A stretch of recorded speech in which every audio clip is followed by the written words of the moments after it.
This is a real-time, real-life scenario. So literally when I get spiritual downloads or I just want to share something and I have the energy to share, I want to share it. Now I'm thinking about all these, then an Uber order comes in that I need to deliver because it's for good money. And I'm like, I need to deliver it. But at the same time, like my creative juices are flowing, but I got to stop and cut it off at the neck, come back to it if I can, or when I can.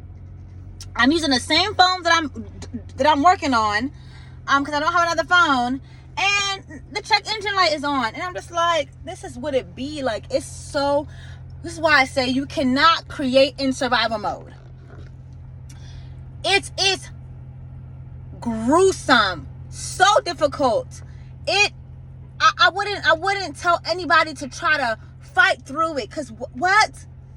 Having to take care of your day-to-day bills, what you got to take care of, then you have the creativity, the zeal to create or put something out there or share, and then you got to deal with real life stuff. This is why I say you cannot create in survival mode. You got to find the courage. One thing, I don't wish I could change anything, but one thing I do wish I could change is me not giving a F about what anybody had to say or think. For me to just be have tunnel vision and just have this unwavering faith and belief in myself, and not give into the projections and fears of those around me, of my environment. Because if anything, that held me back.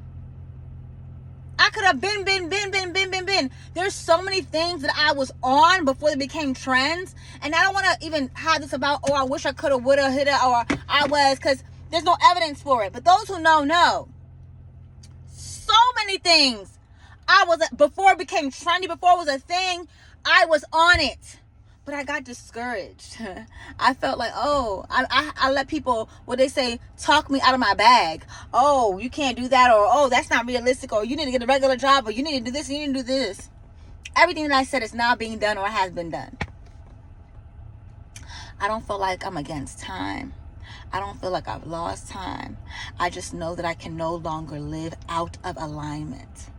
I can no longer try to contort and fit myself into something that does not resonate, that does not feel good to me.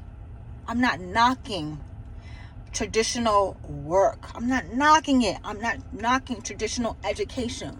All I'm saying is, if you have something in you innately that you just believe, you just always known, go for it. No matter how crazy you look, no matter how odd it looks, no matter how unconventional it looks. I always say I chose to travel. I chose the road less traveled, not because I just thought about it, I wanted to. It's literally in my design. It's literally in my DNA. It's literally in my natal chart.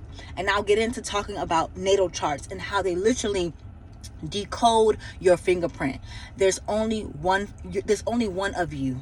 There's no duplicates of your unique fingerprint designed by source God. You and God made a pact, made an agreement, already designed how your life is intended to live, what best supports you.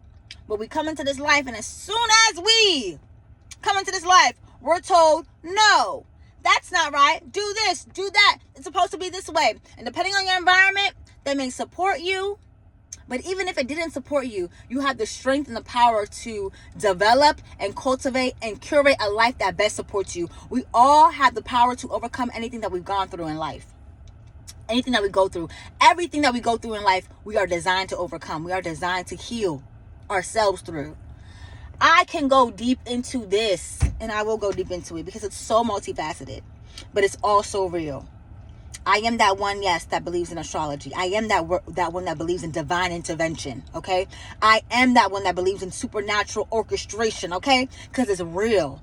I feel it. I see it. I've known it ever since I was a kid. That I've known. I just was never able to articulate it or put words to it, or even knew how to even express it. What? But I've always been a feeler. If you're an empath, you know. Then you also have to build boundaries with being an empath. You can't just let people just dump all on you and carry. A friend of mine loves to tell me, observe and don't absorb. But guess what? Me observing is part of my defense and part of my survival skills. That's how I've been able to make it through through adverse situations. Okay? Situations that people would have been, I'm gone, I'm exiting, this is too much. Only God knows. Only God knows. I can go, when I say I have story time for days. But I should have ought to say, damn, I'm going to come back. I'm going to continue. I'm going to talk about your natal chart. Studying your natal, Natal chart. How everything is in there. I'm talking about everything. You'll be so surprised. You'll be so taken aback, like, oh my gosh, this is not real. Okay? And also, yeah, my story times and all that other stuff. I'm getting ready to go in here and deliver this and fulfill this order. I'll come back to these videos. But yeah, you need your Google natal chart. What is your Natal chart? You need your birthday,